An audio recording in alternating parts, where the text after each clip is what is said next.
Hello, hello. How are you? How was your day? Mine was pretty good. It was a little long. I had a client that when I went to groom the dog, he got all pissy because I trimmed the dog's face right here in between the eyes, and he was like, "Oh, I didn't ask for that." And I was like, it's just something that normally gets done whenever the dog gets groomed, and I just assumed that he would have wanted that so that his dog could see, but I guess he didn't. I offered him half off his next visit if he books with me again. If not, it is what it is. So I wanted to talk a little bit about the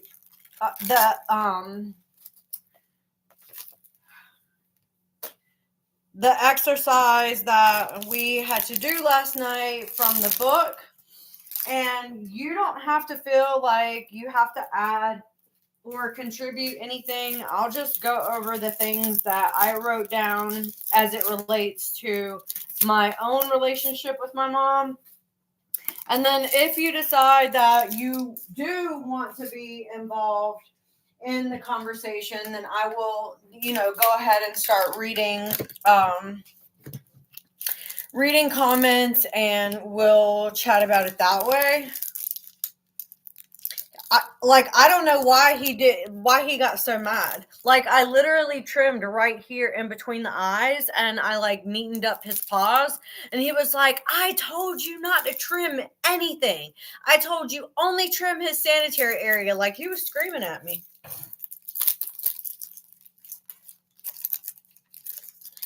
So, it is what it is. People get very opinionated about their dogs.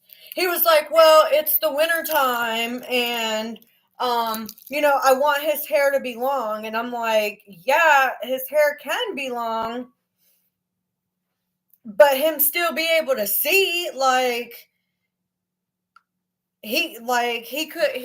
you can leave everything else long and the dog still be able to see." I thought he looked cute. Here, I'll show you a picture. I thought he looked adorable, but it wasn't what he wanted. So, hey, Charlie. Y'all, I have got to buy new socks because my socks have holes in them, but I don't like telling people my business, but it's been a difficult couple of months because it's been really slow. Can you see that? That's what the dog looked like after. I thought he looked really cute. Can you see? And I didn't even barely trim him that much. Barely. And he was able to tell that I trimmed him. Barely trimmed him. You see that? I thought it looked good. I'm doing pretty good. How are you?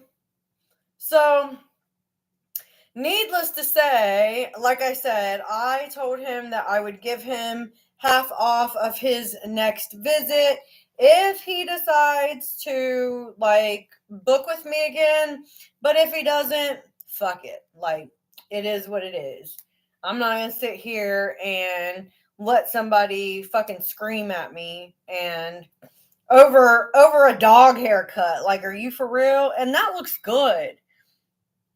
You see that? That actually looks good. It doesn't look like he was trimmed too much. I think his haircut looks good. And all I did was, can you see his little feet? So I trimmed around his little feet, and I trimmed right here in between his eyes. That's literally all I did.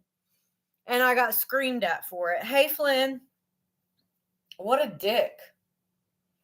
Oh, and yesterday, So it's cold down here in South Carolina. It's like 20 degrees, right? It's cold. So I don't like running the propane heater in the van because it uses a lot of propane and propane can be expensive. When I ran the propane last winter, I had to fill up like 3 times a week. And every time I filled up the tank, it was $20 to $30. So that's a lot of propane. So this winter I was like, I'll just buy a little space heater and run the space heater so that I don't have to buy propane, and the dogs are, getting what they need. They're getting warm and all of that. So whoopsie. So yesterday it was really super cold out, and I texted my client and I was like, hey, I really need an outside plug so that I can plug in my space heater. I've got the drop cord and everything. I just need for you to show me where the plug is so that I can plug in. Well, she had a slip and fall, and thank you for liking the live, Flynn. She had a slip and fall, so she couldn't come downstairs and help me. So she sent her husband. Her husband had a man tantrum and was like all hussy and throwing a damn fit because I needed help finding a plug outside. I don't know if he was in a rush or whatever, but she called me the next day and she canceled all her appointments with me. All of them. Because her husband had a little man tantrum because I needed help finding a fucking outlet outside. Yeah.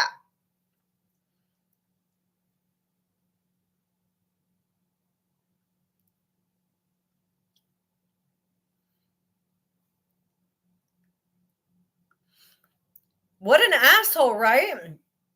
And then for her to cancel all of our future appointments based off of that one interaction is just like, and then when I sent her a text and I was like, may I ask why? Because I wanted clarity on why she was canceling all of our appointments. She never responded. Never responded. So I know it had to have been because her husband was throwing a fucking man tantrum.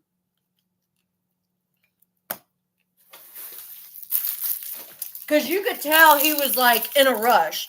He was trying to, hand the dog to me and whatever. And whenever I asked him for the outlet outside, he didn't even say anything. Didn't say a word. Just started fast walking towards stuff and was moving shit out of the way, all heavy handed. You could tell he was annoyed. And I just feel like, seriously? You're this upset that I needed help? That you had your wife cancel all the grooming appointments? Good luck finding another fucking groomer. Their dog isn't the best. So, whatever.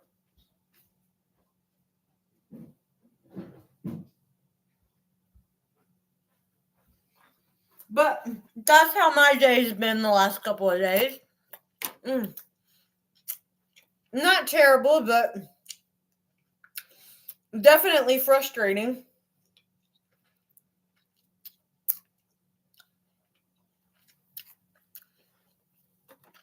Men throw temper tantrums like 3-year-old children. And that's annoying.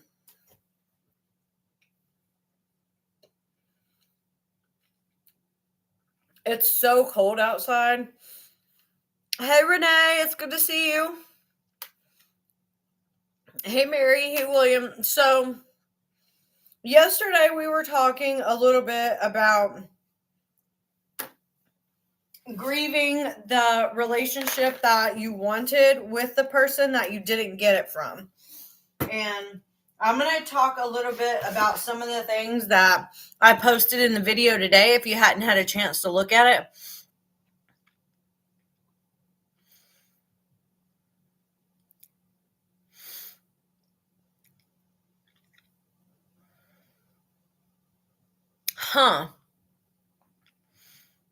So were they not wanting to give you any of his ashes, Janie? Hey, Carrie.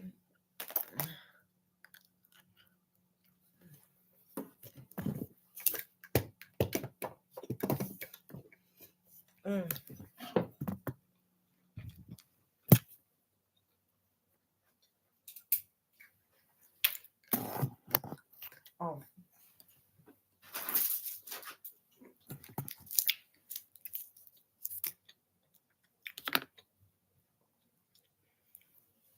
Yeah, I know all about that.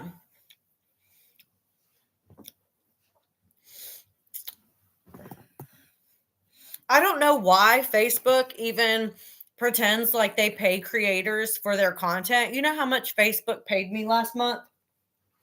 Just guess.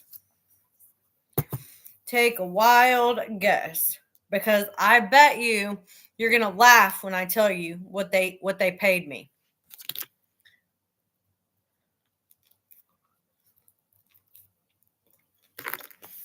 I get two separate payments, one from Facebook and one from Instagram.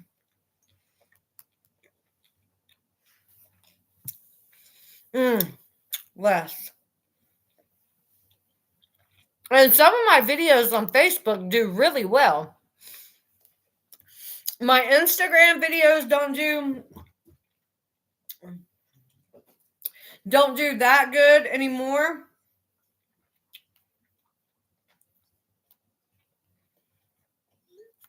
Because I don't spend a lot of time on Instagram anymore. But my Facebook videos do pretty good. $6. $6. Like, what the fuck? What was the point in even paying me for that? Why not just hold on to that? And, like, let it accumulate for the month. I mean, for the year. If all I'm going to get is $6. Oh, sorry. $8.63. $8.63. That was it. And then the next one was $9.52. So they literally don't pay their creators anything.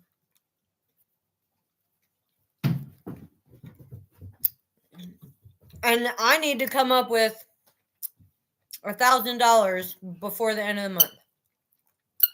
An additional $1,000. Because I've lost a lot of revenue. Isn't that crazy?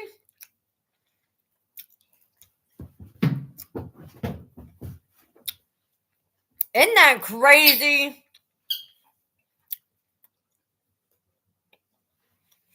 Hey, Peggy Sue.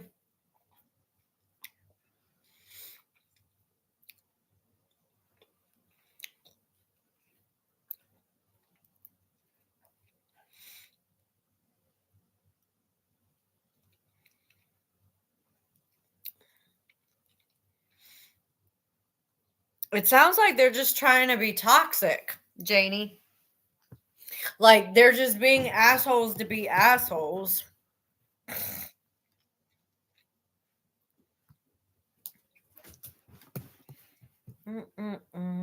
Okay. So, last night we were on the grief process in grieving the mother you never had. So I did a video today. If you didn't see it, I accidentally did two. So there's two posted, but they're kind of the same thing. So I'm going to just go over like a few of the things that I wrote on mine.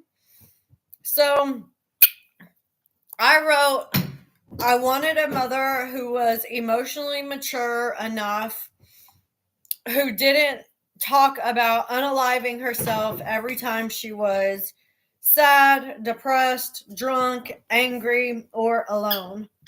I wanted a mother who was financially stable. I wanted a mother who supported my ambition and helped me focus on goals and life direction. I wanted a mother who didn't use my pain to connect or gossip with other family members. I wanted a mother who respected my privacy. I wanted a mother who valued my need for safety and enjoyed giving me a home that was safe, nurturing, and welcome. Oh my gosh, thank you for the gift, Renee.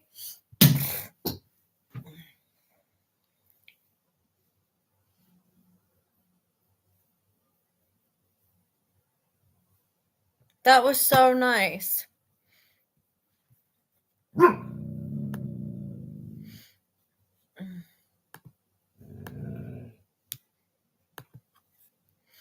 I'm trying to figure out how to say thank you.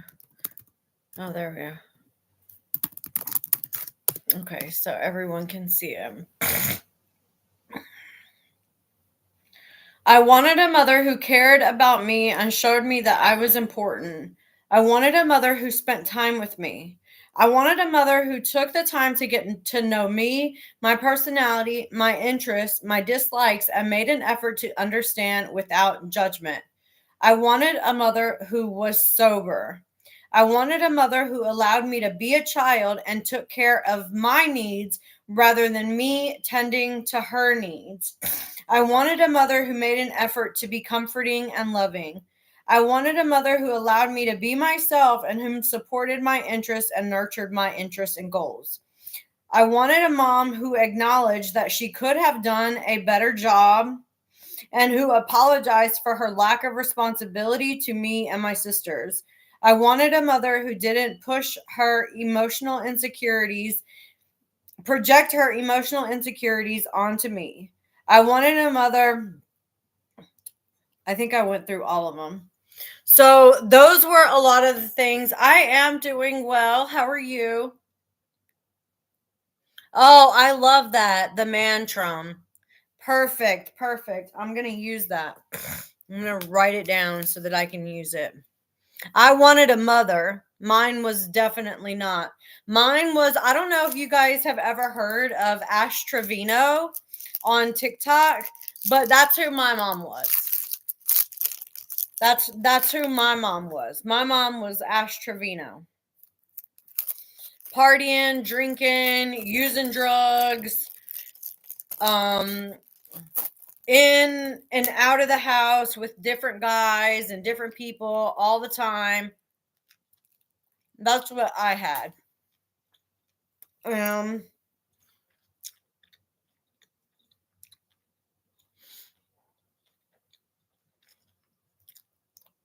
my mom wasn't even a friend. She was my first enemy. She was the person who bullied me, taunted me, picked on me, made fun of me,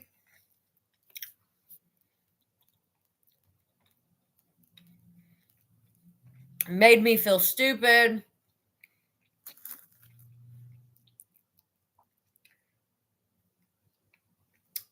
Just overall, not a good person at all.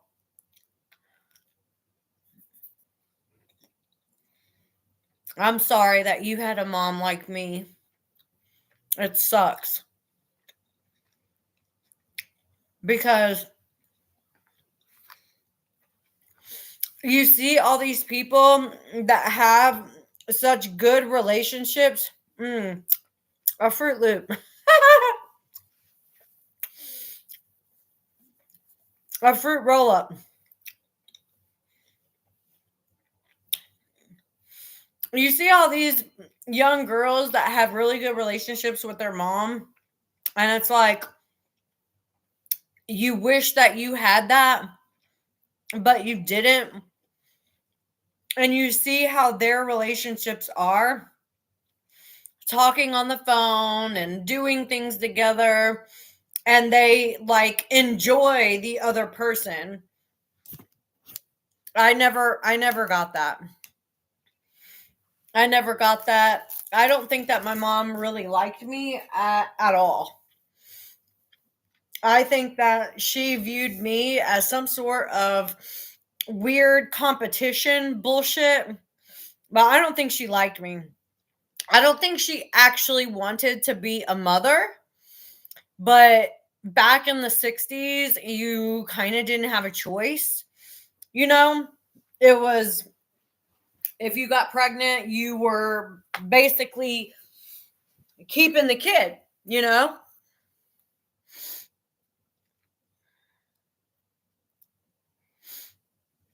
Thank you so much, Renee.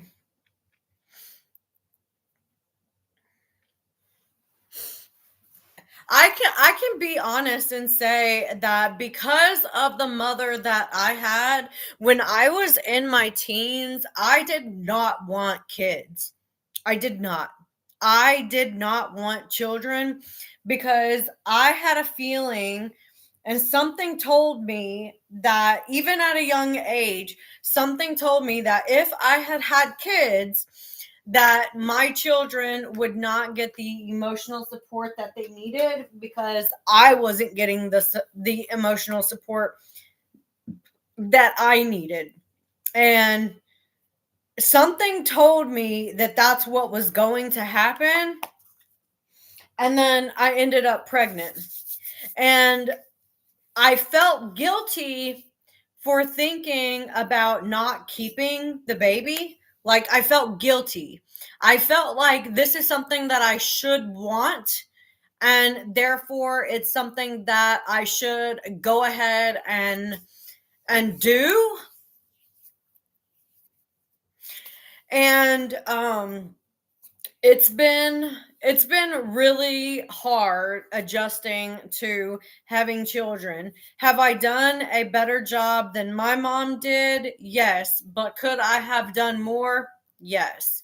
I don't think that I was the best mother that I could have been for my children. I don't think that at the time when I got pregnant that I was emotionally mature enough, mentally mature enough, financially mature enough. I don't think that I was ready. And I know that my children suffered in some ways.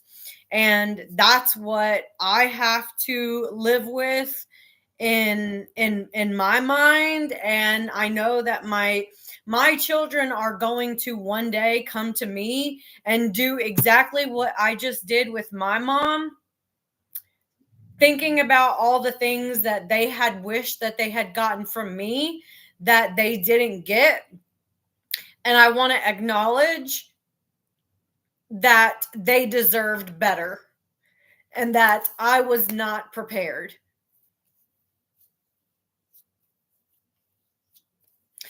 That's the thing. My kids didn't always come first. I was very male focused, and the men in my lives always came before my kids. And that was something that I vowed to fix after being homeless and getting back on my feet. I recognized that I was not putting my children first and that I was putting the relationship with my husband first.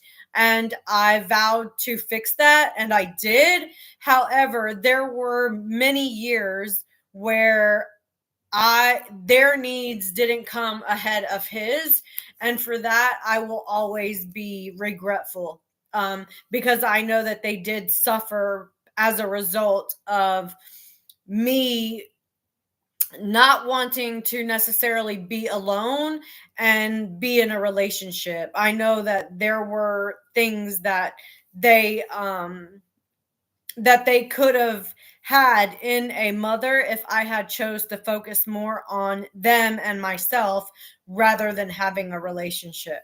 And yes, I have fixed that now, but fuck, my son's 19 years old, you know? Like, He spent 17 years of his life.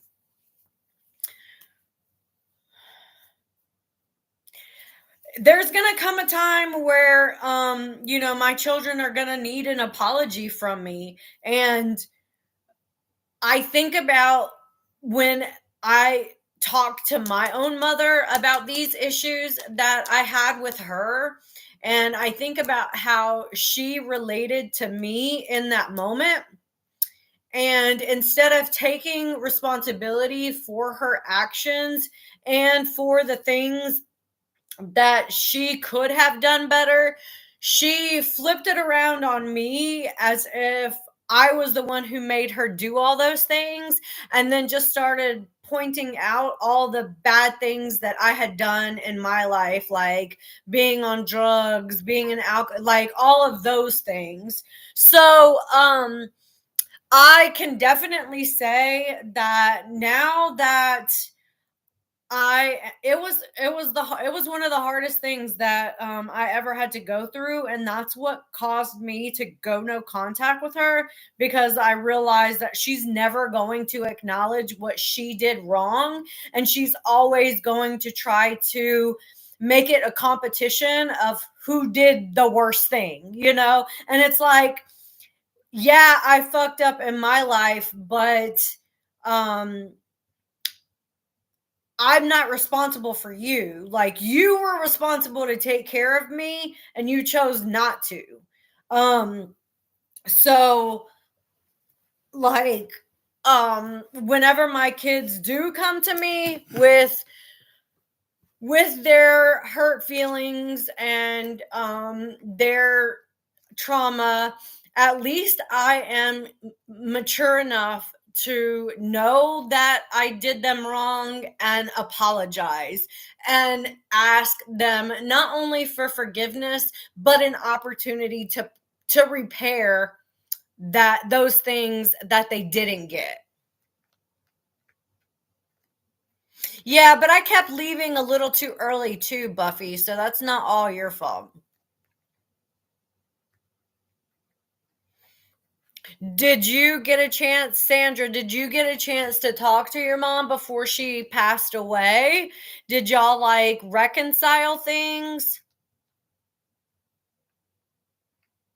Exactly. Just me, it was pointless, but I felt like it needed to be said so that I knew that I expressed my emotions towards her, and that I could at least get closure on my end for at least being able to speak my mind and standing up for myself for what I believed I had, been wronged.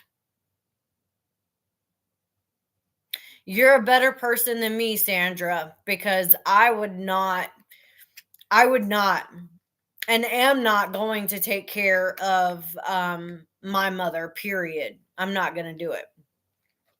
I'm glad that I got the chance to do it too. And I did not believe that she was going to apologize. I almost knew that she wasn't going to. I almost knew that she was going to flip everything around and make it into some competition about who's, behaved the worst in their life. But even though I knew that that was going to happen, I still felt like I wanted to communicate how she had hurt me. And I'm glad that I did. I'm glad that I got that out. I have no contact with my mom, and I'll be honest, I don't care if she died tomorrow. I'm not going to her funeral. I don't care. I don't care how harsh and hurtful that sounds. I don't care how mean it sounds. I really don't give a fuck. She didn't care about me while I was alive, all the way up until my grown ages. She didn't give a shit about me. So why should I care about her in any way? We haven't spoken in many years. We did whenever I went down to Texas for my grandmother's funeral, and I only did that because I didn't want it to be awkward at the funeral with me not speaking to her. Um, it was very it was very dull. It wasn't really like a conversation. It was more along the lines of just going through the motions and being cordial just so that everybody had a calm, relaxing time. But I didn't really care to even speak to her then.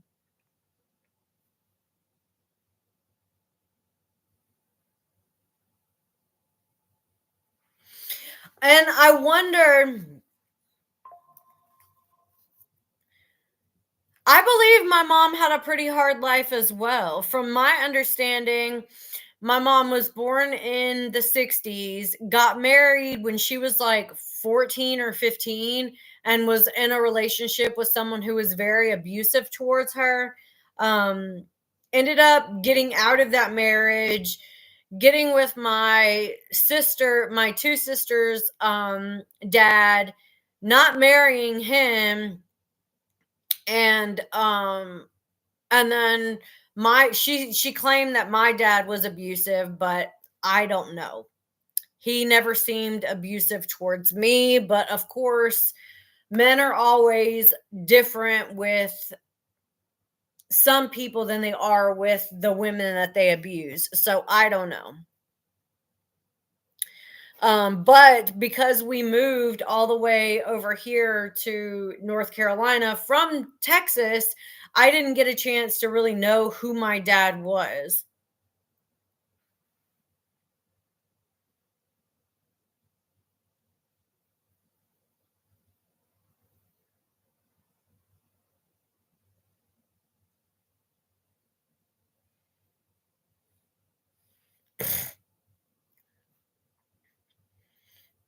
And I have two sisters on my mom's side, and both of them still converse with my mom. I don't. And it was kind of expected that once I cut off communication with my mom, communication with everyone in the family would also be cut off, because narcissists typically employ everyone else in the family as their little flying monkeys, and they always paint the person who is excommunicating themselves or who calls out toxic behavior as the one with the problem, the one who's doing the wrong. And she certainly made it out like I was the one who was doing the wrong, even though it wasn't me, it was her, which is fine. It's like, if you want me to be the bad guy, I'll be the villain. I really don't give a fuck. Just don't talk to me anymore. And if you not talking to me anymore means that the rest of the family isn't going to talk to me anymore, then I don't want anything to do with them either. Because if they're going to believe that I'm the person that you say that I am, then they were already looking for a reason to dislike me. You know what I mean? They were already looking for a reason to dislike me, and they just went along with your story because it sounded like the best one to fit the narrative so that they don't feel bad about not liking me for no reason. My mom's 60, was born in 62,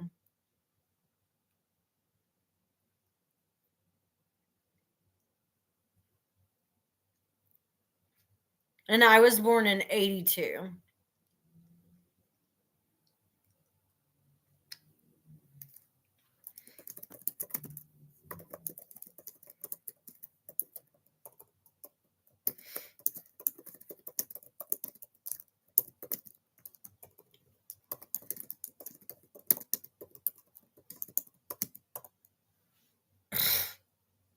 So that's how I look at things now. I look at things like, if you are so willing to believe what somebody says about me, then you were already looking for a reason to think poorly about me. And I'm totally okay with that, because if you want to think about me in a negative light, then I don't need you in my life. Like, I just don't. I no longer have time for the drama. I no longer have time for the toxic behavior. I no longer have time for the family gossiping. Like, I just don't have time for it. I feel like my personal relationship and what I'm going through personally, if I tell you about it, then I should be able to trust that if I tell you about it, that you're not going to tell anybody else. That information is going to stay between me and you. And if it doesn't stay between me and you, then you don't you're not a loyal person, and therefore you can't be trusted. So I know now, like, who I can trust and who I can't. Because if you take something that I tell you and then you go and tell somebody else, then you're gossiping about me. It really is hard to have so many things. Go call your daughter. It really is hard to have so many things and so many people who have hurt you. What hurts the most is the understanding that these people were supposed to love you.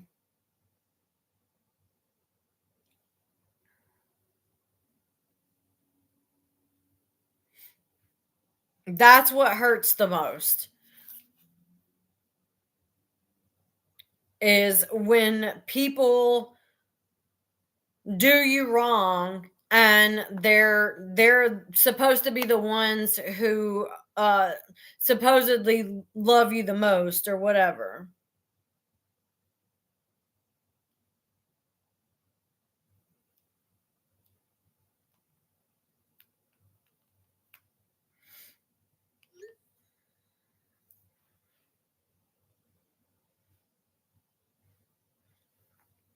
Hello.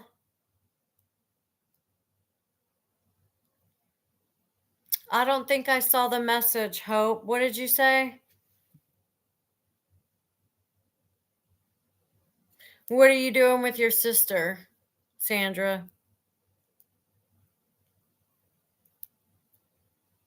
I'm not an orphan, but sometimes it does feel like I am.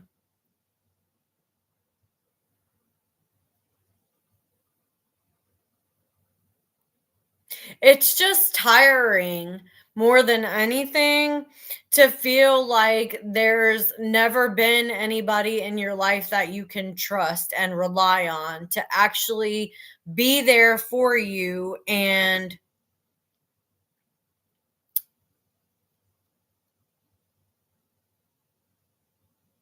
to want to help see you succeed rather than tear you down.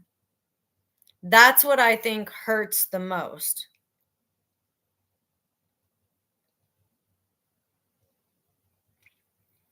My father passed away from colon cancer in 2013, and then my stepdad passed away in 2014. And I've said this several times. I think that my mom was the one who caused my stepdad's unaliving.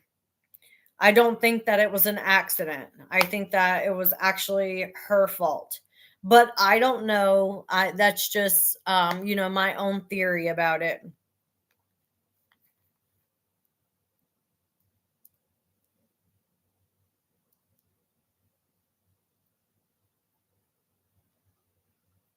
You can definitely I offer business coaching, Hope.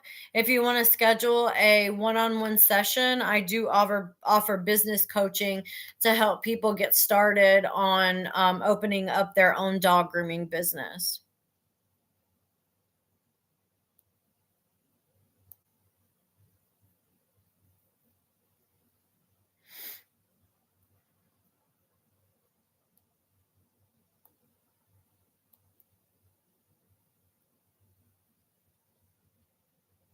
Who's Celeste Beard? Now I'm gonna have to look her up.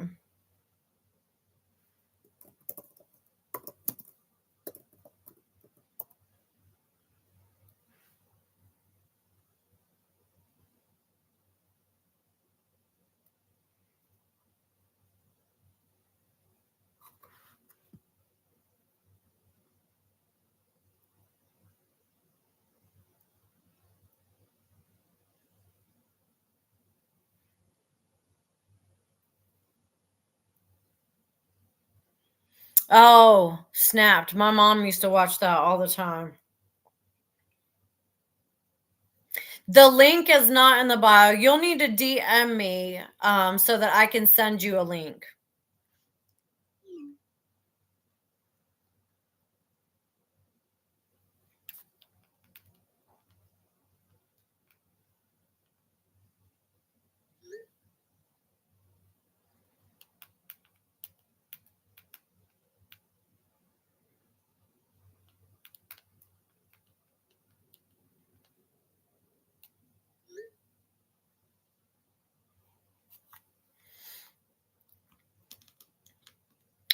It's been very difficult, um but cutting the toxic people off in my life, I started with my mom. And like I said, I knew that whenever I cut the relationship off with her, most of my family was going to go with her, and I was prepared for that in some ways, but in some ways I wasn't.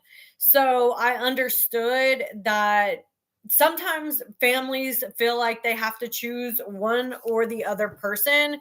So it was fine for me. At that point in time, I was still married to my second husband, and we were homeless when all that happened. Um, and I remember thinking to myself that after all that had happened, like us being homeless, she still wouldn't do anything to help. And I felt very angry that thank you, you too, Renee. I'll see you tomorrow. I felt very, very angry that she wasn't willing to do anything to help me when I was homeless, when she's let my sister live with her and she's always giving my other sister money. So I was really upset about that. That really hurt my feelings. But like I said, I still had my second husband at that time.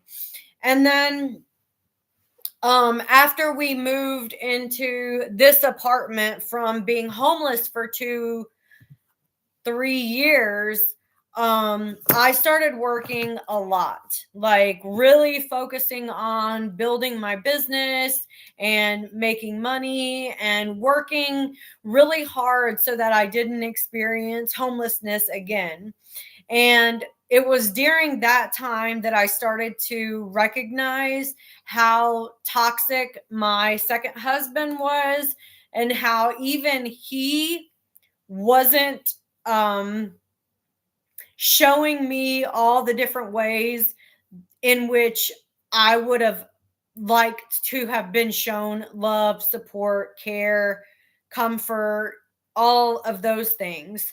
I realized that he was being financially abusive because he was refusing to work.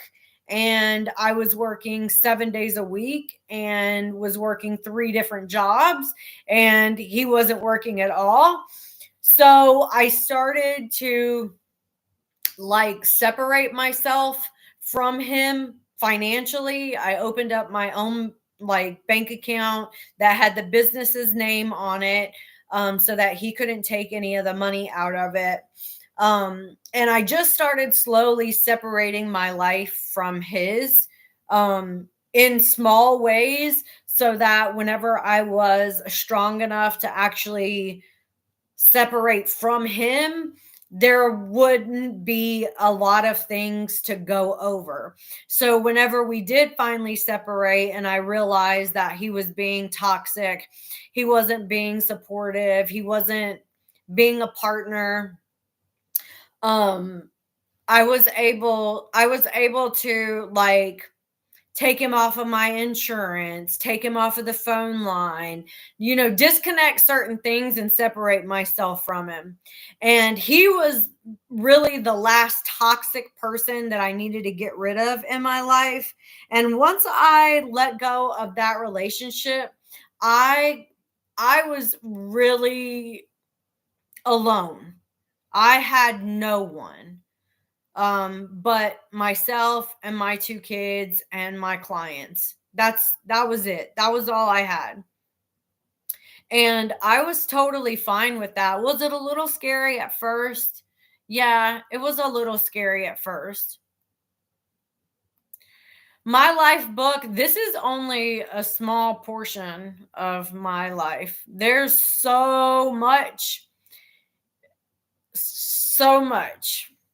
more that has happened that this is not even breaking the ice. I think that a book would be a great thing for like healing and all of that. I don't know who I would get in touch with. I'm not the best writer, so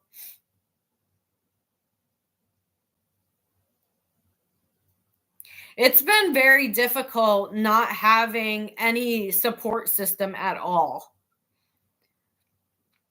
Like nobody that you can call if you have a bad day. Nobody that you can call if you need help with anything. It's hard. It is not an easy thing to go through. But when I think about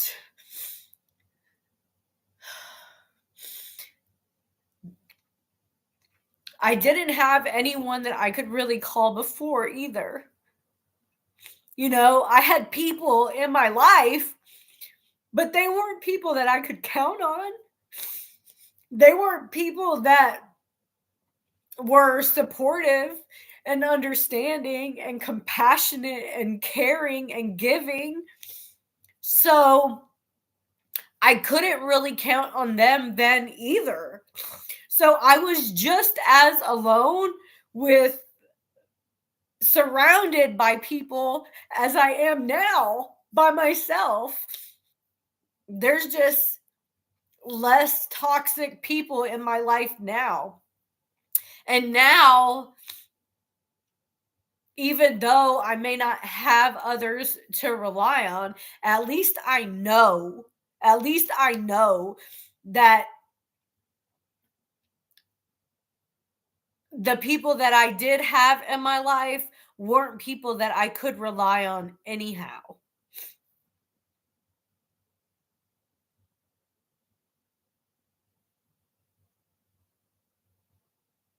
Thank you, Violet. It's been a long time coming for me to take care of myself. That's so true. No one has you like you have yourself.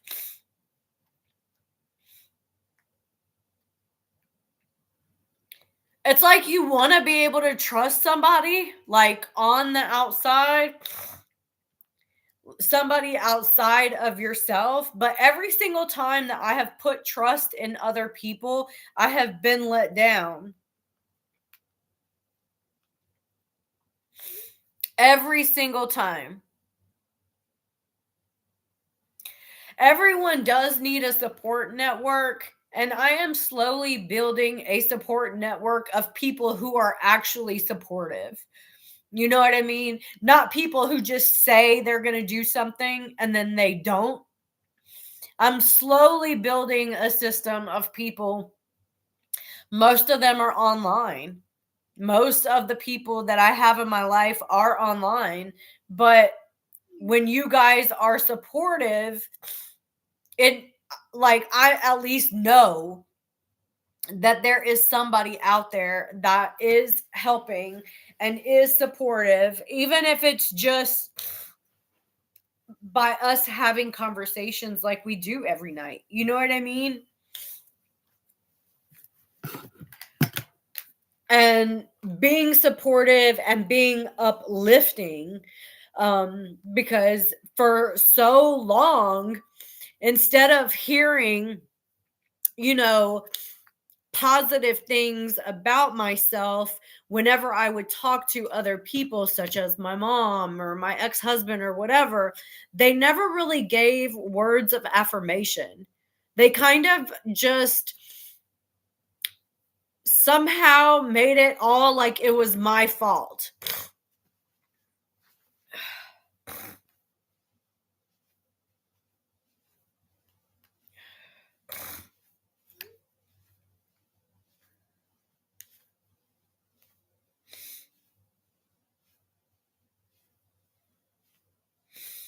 So the next step for this second part of the process is grieving the loss of the child that you didn't get to be. And I did write down some things as it relates to being able to be the child that I wanted to be. And so I wrote down, if I had been able to be a child, I would have been able to do after school activities like dance or music. I would have had friends who were in the same activities as myself. I would have been able to have friends over to my house without fear of my mother being drunk and disorderly. I would have felt love, support, comfort, and safety rather than fear, concern, worry, and anxiety. If I had been able to be a child, I would not have been bullied by my mother and my sisters. If I had been able to be a child, I would not have had to deal with adult things like financial matters, sexual matters. I have my dog. He never lets me down. He's great. So I still haven't. Thank you, Sarah from Germany. I appreciate you being here. Life isn't perfect. Oh, your English is great. Life is not perfect, but I can tell you this. I would much rather have a support system of one, myself, than be surrounded by a bunch of people who are toxic and unsupportive in any way. So I'm not totally done with making the list of, if I had been able to be a child, the things that I would have wanted to get to do, right, or fake. So I'm still working on that part. And then once we get past that, we'll go on to chapter 11, which is separating from mother. I do have my online community, and you all are fantastic. You all are wonderful. I am so very grateful that I have some people that I can communicate with. Sorry, I don't like crying because it gives me a headache. But I'm really glad that there are people that I can relate to in a way that is uplifting and supportive and caring for not only me, but for you guys too. I'm not writing a book. I wish I was, but I'm not. Don't cry. I hate crying because it makes my head hurt. I've thought about writing a book. I've been thinking about writing a book for the last 5 years, but I wouldn't even know where to begin with that. I'm not the best writer. It is healing to cry. I know. It just makes my head hurt so bad. So if I'm going to cry, it's usually right before bed, because then I can cry and I can go to sleep and I can wake up headache free.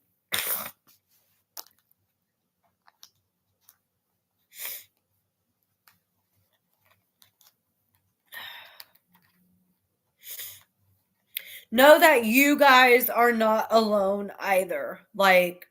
Y'all have a safe place where you can go and where you can feel support. So this entire chapter was about grieving.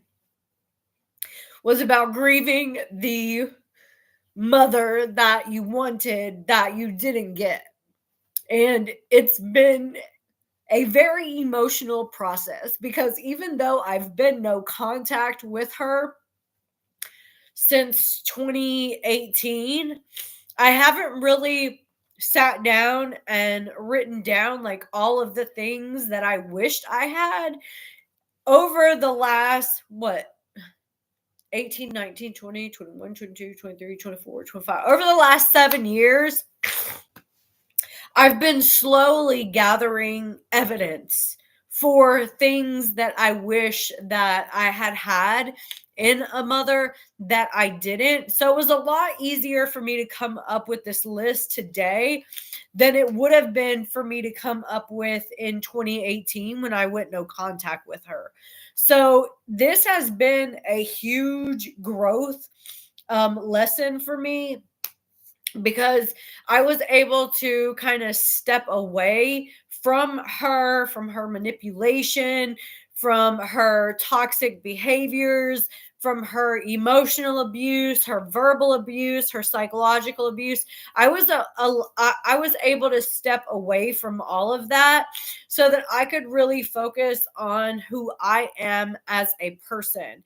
And separating from my second husband, I was also able to kind of figure out who I am as a person. And being married to him was me just kind of going along with the process so that I didn't have to be alone. And I have definitely learned that um my fear of being alone caused me to experience a lot of heartache, trauma, and to endure a lot of things that caused me to suffer because I was not okay with being alone. And if I had worked a little bit more on myself in my younger years to get over that fear of aloneness, I could have saved myself a lot of heartache, stress, abuse. But I didn't. So here we are now. I know now, and now I'm not afraid to be alone. Now I wish I had been alone the entire time, you know? And I still have a pretty good long life ahead of me. And I'm really happy that I am alone, that I am able to be comfortable with just sitting by myself and not doing anything, just sitting alone, whether it's meditating or listening to music or just sitting still in a room in the quiet. You was crying without me, now we're crying together. So I'm really proud of myself for how far I've come because it's been a really long journey from not wanting to be alone at all to allowing myself to go through some horrific, and when I say horrific, I mean horrific things that I endured because I was scared to be alone.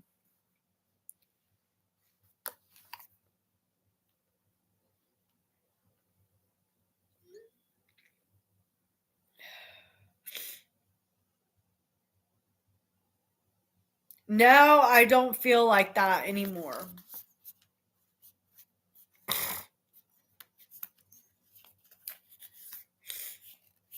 I spent way too much time caring about what other people wanted and not caring enough. Look at me trying to put this lotion back in here.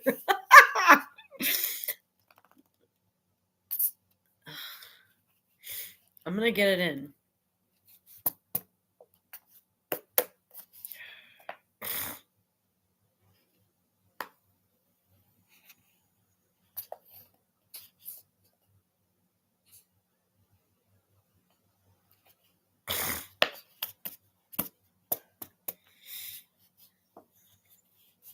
And my dog is really awesome. I say it all the time. If I had had a dog before I had gotten married or had kids, I don't think I would have done either one of them. I think I would have just enjoyed being a dog mom like forever. And I don't sleep alone anymore because I have my dog.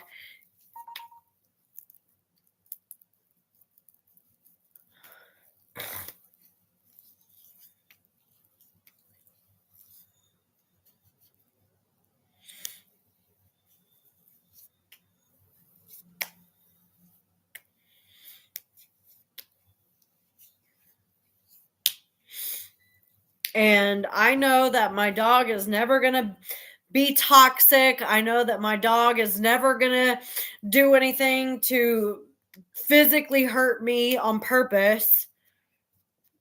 He does get excited sometimes and, jump up and down and that sort of thing, but he would never hurt me on purpose.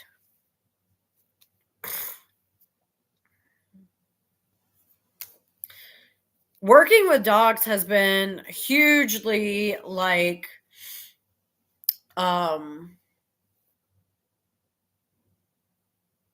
I think it's been really emotionally supportive working with animals because they give you a lot of emotional support and comfort that you need.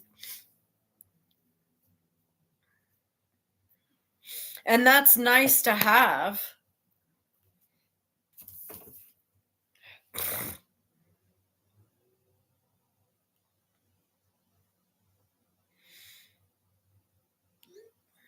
It is therapeutic. I didn't know how therapeutic that grooming dogs was going to be until I got into it. And then I realized that it was probably exactly what I needed to help me heal and become a better person. I don't know about cats. I don't know about cats. I've never had a cat. I've only had this one dog. That's it. So it was other people's animals that I think were what healed me. Honestly, it was other people's dogs, not my own. All right, you guys. Well, I'm gonna go so that I can finish the rest of this work exercise, and then tomorrow we'll start reading on chapter 11, which is separating from mother. Y'all have a good night. Love you.